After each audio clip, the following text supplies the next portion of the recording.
Hello, friends, and welcome back to Malicious Compliance Stories. What an entitled crazy lady. Free stuff wasn't good enough for her, and she screamed abuse at people trying to do something nice. Disgusting.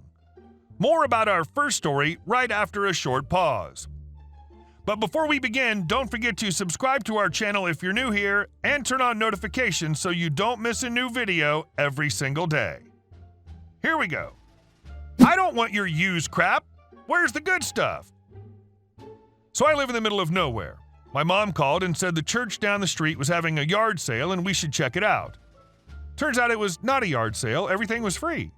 I asked if they were at least requiring a donation, and they said since the town is really low income, they just want to give stuff away and help out. Neat. They had beautiful dishes, tea sets, toys, books, lots of clothes, etc. This was its second day, so a lot of stuff was already gone.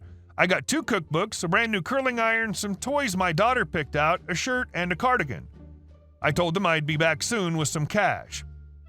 I go to the gas station, pull out some cash, and go back to the church. There's a chick screaming at the 2 old ladies holding the giveaway, "Where's your good stuff? I don't effing need used clothes." The old women were trying to say they were just trying to give back to the community by giving away donations they'd received. "You're just trying to push used crap on me. I know you have stuff in the back." I really had to say something and asked if there was a problem. Did I really have to call the cops because someone was harassing the church because their free stuff wasn't to their standards? They left in a huff, and I felt really bad for the 2 women. Who knows what kind of people they dealt with the last couple of days? Ironically, if they'd been charging, this probably wouldn't have happened. And our second story. Why, yes, these are new shoes. A couple years back, I was headed off to tech school after completing basic training. Because I'm Air Force, we had these cozy little 2-person dorms with a shared bathroom to the 2-person room next door. I was brand new, just out of basic training, meaning I was a little Stockholm Syndrome child for a minute, and looking forward to meeting some new friends. I was given my room assignment and happily head off to meet the girl I was convinced would be my lifelong friend. This was very much a foolish notion. To start out, this girl, from here on out, B-Face or BF, tells me not to unpack my bags because she's too stressed to share a room. Tink, tink, go my eyelids, as I truly could not comprehend what she was saying to me. Obviously, this was a completely bullcrap excuse, and our chain of command told her to deal with it. Life continues on. BF was rude. I mean rude. She would microwave strange foreign food and fried chicken in our room, stinking up the place to high heaven, and then refused to take the trash out with her smelly remains. She was messy as hell, shopping every weekend and throwing bags and tissue paper and tags all over. And then came the strangest part. This chick would hide under her covers at night, on her cell phone, with her boyfriend, and have weird phone sex.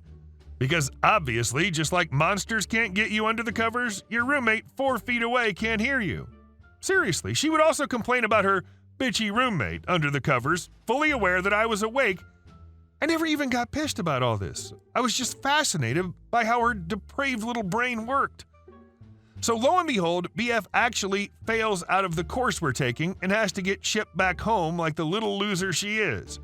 When clearing out her room, there has to be an inspection from the cadre, just like moving out of an apartment.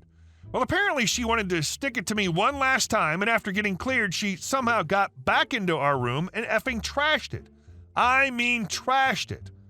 I came home to trash dumped, papers everywhere, food wrappers, shoe boxes, effing sand. I was actually truly impressed by the effort she went to just piss me off one last time. So I clean and clean because it's my butt now if the room gets inspected, and I still cared at that point in time. There I am, little OP with multiple trash bags of pure effery. When I grabbed the last remaining crap show trash pile from under her bed, the shoebox felt heavy. At this point in time, I truly thought that BF had effing crapped in the box, because seriously, what else? I opened the box. I've never claimed to be bright, and what's in there? A brand new pair of Coach shoes. Gorgeous. Classic Coach tags still on them. Never been worn. I sat in shock and then promptly ripped my own shoes off to try them on. The fate shone down upon me, and they fit like they'd been made for me. Incredible. This is the best day of my life. Where's the revenge, you ask? Well, a day later, when BF realized she somehow left her brand new shoes behind, she goes through her phone list until someone gives her my number, and she texts me, sweet as pie. Hey, old roomie, sorry I didn't get a chance to clean up. Did you perhaps find my shoes I left? You can send them to this address. Seeing this beautiful moment and happening to be out for the weekend getting drinks with my friends in my brand new shoes, I snap a picture of my cute feet crossed in these gorgeous shoes, cocktail casually in hand within the shot. I texted to her with the following line. Do they look like this? Never heard from her again. It must feel so satisfying taking a step in those things. Everywhere you go, every step you take, B-Face sheds a tear. And our next story. Bartender tries to throw me out. I'm an employee. So, I'm a party host at my place of work, which happens to be attached to a bar. Both businesses are owned by the same man and work hand in hand. I've been an employee on my half for a little over a year now, yet I'd never made a run down to the bar before. Until yesterday. I'm 18, but I've been mistaken for 13 numerous times. Regardless, I'm far too young to be sat in a bar. For the party I was working, though, I had to make runs down to the bar to get the food for my party, so I head down and grab some of the food from the kitchen and start taking it over. I delivered maybe half the food when on my way back to the kitchen, I hear a lady yell something. I'm a bit on the skittish side, so if someone yells, I'm a right deer in the headlights. I turn and see the bartender pointing at me, and she calls me over. I toddle towards her like an apprehensive squirrel, and she grabs my arm and tells me I have to leave while she drags me to the door. I was stunned, but I still had the sense to dig my heels in and nearly drag her down. Once she recovered from suddenly holding 95 pounds of dead weight, she once again tells me I have to leave. I ask why. A very reasonable question, but she looks at me with that, "Is that really the story you're going with?" disappointed mom face. I'm very familiar with that face. There's no way in hell you're 21, and I'm not having a kid in here while I'm working the bar. At this point, I've reached my tipping point. I'm pretty easily overwhelmed, and honestly, it was a miracle that I lasted that long. I start crying, my words are strained and garbled by sharp breaths and little sobs. I'm stuttering to the point where I might have well been speaking Morse code when I finally managed to choke out, "I'm just trying to do my job." I don't know how much of that sentence was actually intelligible when I said it, although I suppose because she looked at me with eyes of pure oh crap, her talon grip loosened and for the first time she noticed what I was wearing. Blue shirt with my work's logo, staff written in big block letters on the back, name tag with the name of my work on it. Unlike some people's stories, mine had a pretty okay ending. The second she realized her mistake, not only did she apologize profusely, but she helped calm me down from the hysterics I'd thrown myself into. Afterwards, she was very nice and quick to help me. If my hands were full and I couldn't get the door open, "One sec, baby girl, I'll get that door for you." The whole rest of the night, if I needed anything at all or even just looked like I did, she was there asking, "What do you need, baby girl?" Update. Had to do bar runs again at work. Same lady at the bar greeted me the second she saw me and once again was super helpful. The bar kitchen staff picked up on her calling me baby girl though, and now they all call me baby girl or some variant like silly girl. And our last story. I cut off some of the entitled friends who left my startup before it was successful. So over a year ago, I began working on a little startup for side cash.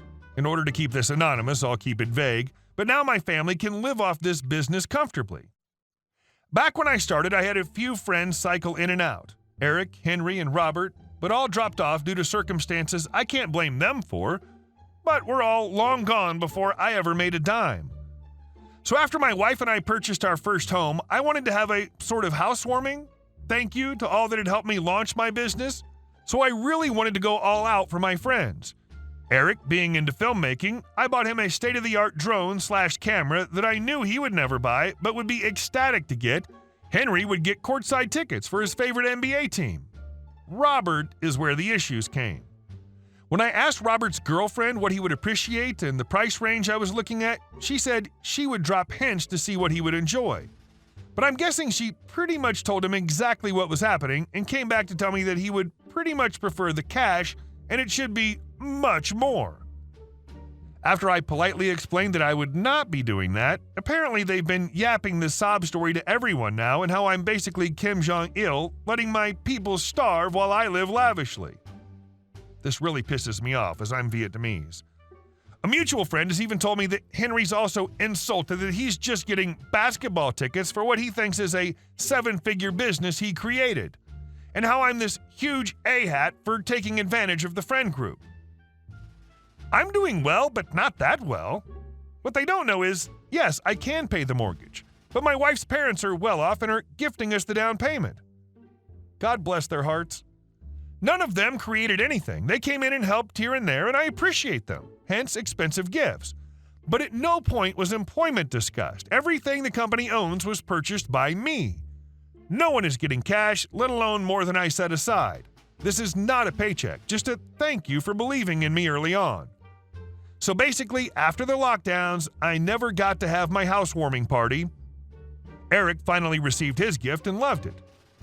But now with everyone, especially Robert, experiencing financial hardship, I've received multiple angry text messages regarding how I need to start giving everyone their fair share or I'll be sued.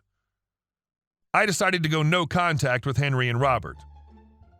Edit, to clarify a few things, Eric's still a friend and appreciative of how I wanted to thank him. I doubt I need a lawyer. Other than keeping the name I made in the beginning, I've pivoted away from what I was originally going to do so many times, it's barely the same startup they helped me on. The reason I never paid them is they were with me super early on.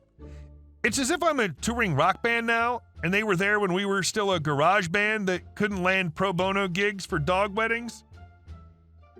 Hey guys, thank you all for watching the video. I'll see you in the next one.